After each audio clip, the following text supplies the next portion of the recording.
Good morning, and I'm fit and fine today. And we will be starting with fetal circulation for today's lecture. Okay, what is fetal circulation? Fetal circulation, the circulatory system of the fetus, means the baby is still inside the womb. The baby fetal circulation is specially designed for the fetus. Why? There is something special needs to the fetus. What are the special needs? The fetal circulation serves for the prenatal needs and it permits the modification at birth which establishes the neonatal circulation. Okay. Now good respiration is the newborn is dependent upon normal circulatory changes at birth. What is good respiration? The cry of the baby that is that is that has born just now. The cry establishes the respiration in the newborn. Okay. The blood reaches and leaves the fetus through the umbilical cord. We all know this.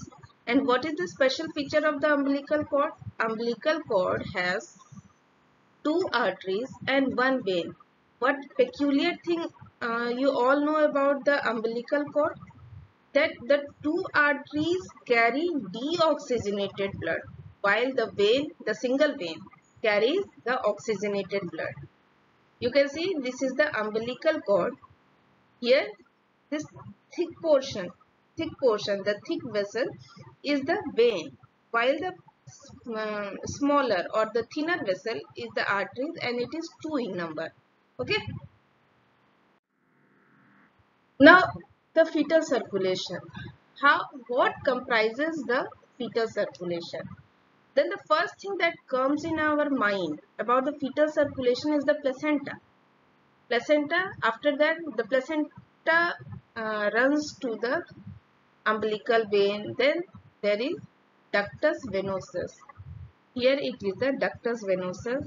Then inferior vena cava, right atrium, foramen ovale, left atrium, left ventricle, ascending aorta, head and the upper body circulation. Then the blood reaches the superior vena cava,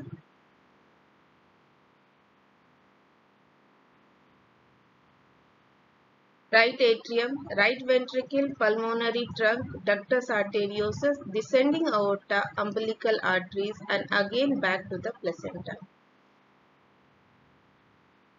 Okay, these are the structures that comprises of the fetal circulation. What extra things you are seeing here? There is ductus arteriosus, ductus venosus, and foramen ovale. Okay, these three structures are extra along with the umbilical vein, umbilical vessel. These four structures are in excess from the adult circulation. Okay. See, in the nutshell, you can see in this diagram, this thicker vessel is the umbilical vein. It reaches the inferior vena cava via the ductus venosus. Okay. From the inferior vena cava, the blood reaches the right atrium, where it is mixing with the deoxygenated blood. And from the right atrium, the blood is not going to the right ventricle directly. Means there is only a small amount of blood going to the right ventricle. Major blood is bypassing the right ventricle and going to the left atrium via this foramen ovale. From the left atrium, the blood goes to the left ventricle, and from the left ventricle, then it is going to the aorta, and then the circulation is same. But from the blood that had reached the right ventricle, where it is going? It will be going to the pulmonary arteries. But the pulmonary vessels will Pulmonary vessel will be joining this aorta via the ductus arteriosus. Okay. See, the main difference of the circulation in fetus before birth is that the fetal lungs are functionally inactive and fetus derives oxygen and nutrients from the placenta. The blood that is coming from the placenta is only 80% saturated with oxygen, and this blood from the umbilical vein entered the liver and some amount bypasses the liver and entered the inferior vena cava through the ductus venosus, which drains into the right atrium. About 50% of blood from the right atrium enters the left atrium through the foramen ovale. Remaining 50% of the blood from right atrium enters the right ventricle, from where it is pumped into the pulmonary artery. So you can see highly oxygenated blood passes from the placenta through the umbilical vein. Half of this blood reaches the inferior vena cava through the ductus venosus. See how beautifully there is the depiction of the movement of the blood, isn't it? From the ductus venosus, the blood is bypassing the liver and entering the inferior vena cava. You can see this oxygenated blood is mixing with deoxygenated blood in the inferior vena cava. Okay, so slight amount of deoxygenation is present from the right atrium only.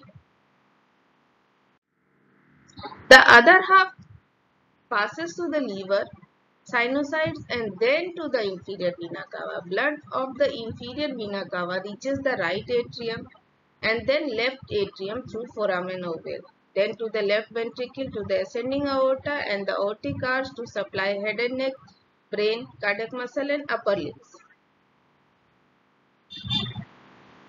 Okay, aorta and the three branches supplying the upper portion of the body. Then the small amount of highly oxygenated blood in the right atrium mixes with venous blood of the superior vena cava passes to the right ventricle. From this right ventricle, the blood passes to the pulmonary artery, then to ductus arteriosus. The ductus arteriosus is present between the arch of aorta and left pulmonary vein to the descending aorta to the fetal body, then back to placenta via the umbilical arteries. Isn't it? Here again there is mixing.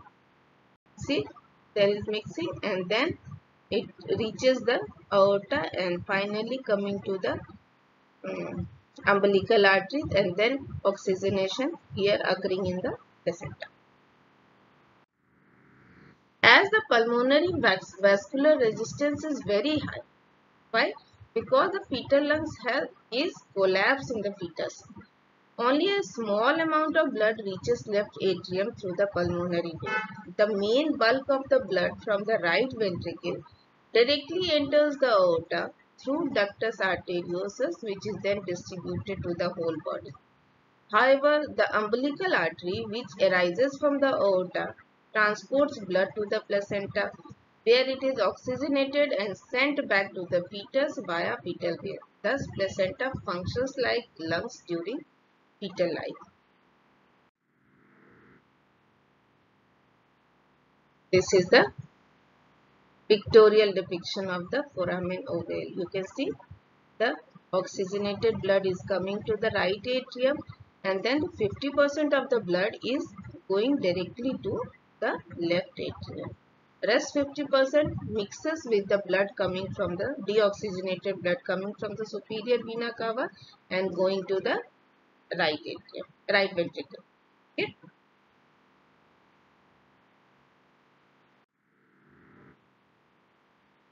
Now what happens after ligation of the umbilical cord?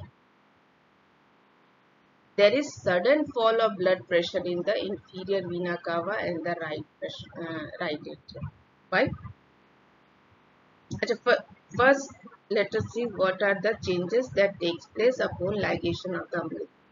There is sudden fall of blood pressure in the inferior vena cava and the right atrium because the blood that is coming from the placenta has suddenly stopped.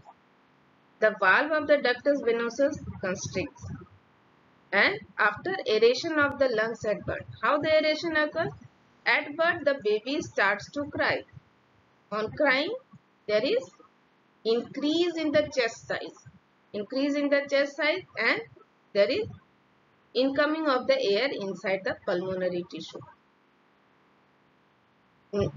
So, after aeration of the lungs at birth, there is marked increase in pulmonary blood flow, and there is dramatic fall in pulmonary vascular resistance and thinning in the wall of the pulmonary arteries.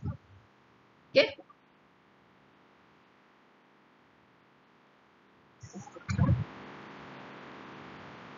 Closure of the umbilical vessels ceases the blood flow, resulting in closure of ductus venosus. The clamping of the umbilical vessels immediately after birth a causes an asphyxia that activates the respiratory sector. In next class, when we will be studying about respiratory system, you will come to know that asphyxia stimulates the respiratory center of our body. So, when there is ligation of the arteries or vessels, umbilical vessels, then there is a stage of asphyxia which activate the respiratory center, resulting in expansion of lungs. As the lungs fills with air, the pulmonary vascular resistance decreases significantly. Closure of the umbilical vessels increases the total peripheral resistance and blood pressure. Now you can see that there is a change in the pressure system. Initially in the fetus, that pulmonary vessels had high pressure, while the rest of the body had lower pressure. Now as there is ligation of the umbilical vessels, the pressure in the pulmonary system decreases and there is abrupt increase in the atrial pressure and finally increase in the systemic blood pressure. So there is a change in the pressure system. This change leads to closure of the foramen ovale and gradually the interatrial septum closes. Decreased pulmonary atrial pressure and increased aortic pressure reverses the flow of blood through the ductus arteriosus. Now the blood will be flowing back from the pulmonary arteriosus to the pulmonary veins, pulmonary arteries. Okay. However, because of the constriction of the ductus arteriosus, within few minutes of the birth, it is completely closed and so reversal will also stop.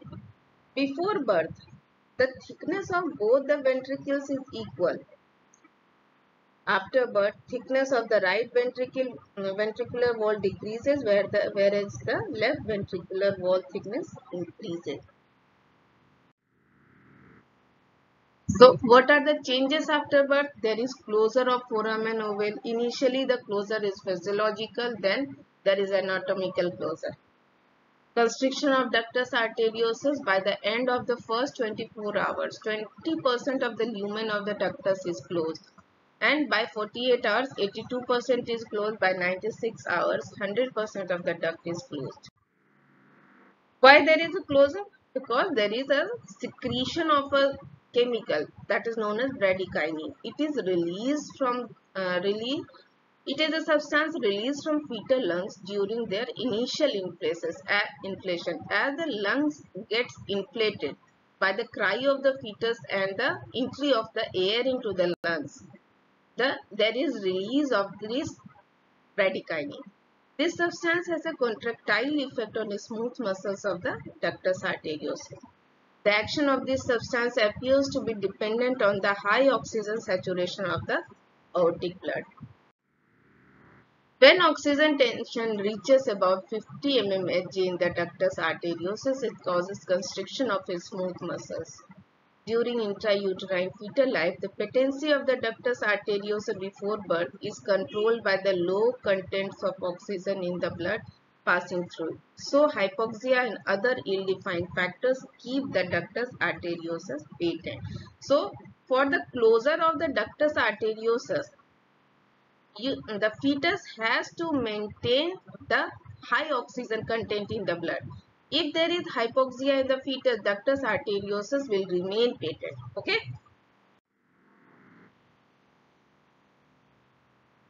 Now, in adult we can see these structures, these fetal structures, which have shriveled itself after birth. First one is the umbilical vein, which is present as ligamentum teres. Umbilical arteries as present as medial umbilical ligaments. Ductus venosus can be seen as ligamentum venosum. Ductus arteriosus as ligamentum arteriosum. And foramen ovale as fossa ovalis. Okay. Now, what all changes you see and difference you see in fetal and adult circulation? You see three types of shunts in the fetus: ductus venosus, ductus arteriosus, and foramen ovale. In the adult, they are remnant and are non-functional. Oxygenation in the fetus is via placenta, while lungs are responsible for oxygenation in adults. Pulmonary venous resistance is high in fetus while very low in adults. What about systemic vascular resistance? Systemic vascular resistance is low in fetus while high in adults. Heart chambers pump in parallel, means right atrium, right ventricle, left atrium, left ventricle are pumping in parallel, means two portions of the heart are functioning simultaneously, while in adult the action is in series. In the fetus, left side of the heart is dominant, while in adult, in the fetus, right side of the heart is dominant, while in adult, left side is dominant. Okay. So this is the summary you can see. In the fetus, the placenta is present. In the body, there are various shunts and the lungs are non-functional. As in newborn, placenta is removed. The shunts are non-functional, but they are present. Okay, and the lungs become active. The same thing in the adult. Adult, here there is left heart is pumping some blood to the right heart, but in the adult this is completely closed. Okay.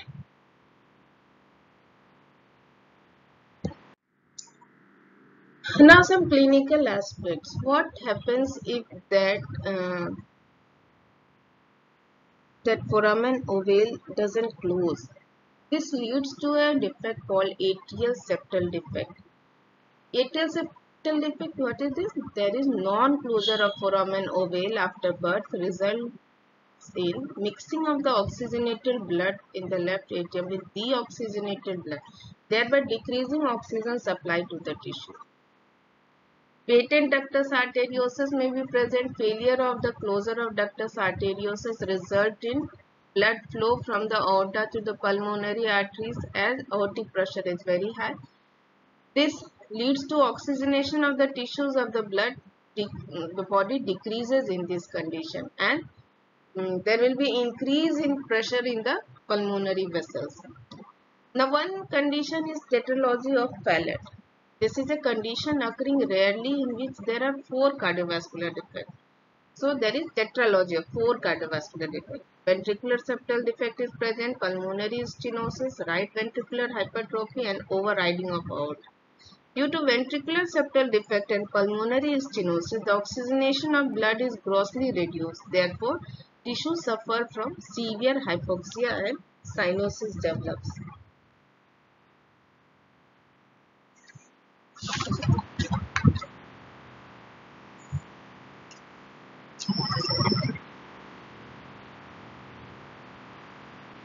Okay, we have seen that how the fetus changes its circulatory system after birth. Please go through it, and if you have any question, any confusion, please do ask. Okay, and give your attendance by tagging this video. Okay, thank you.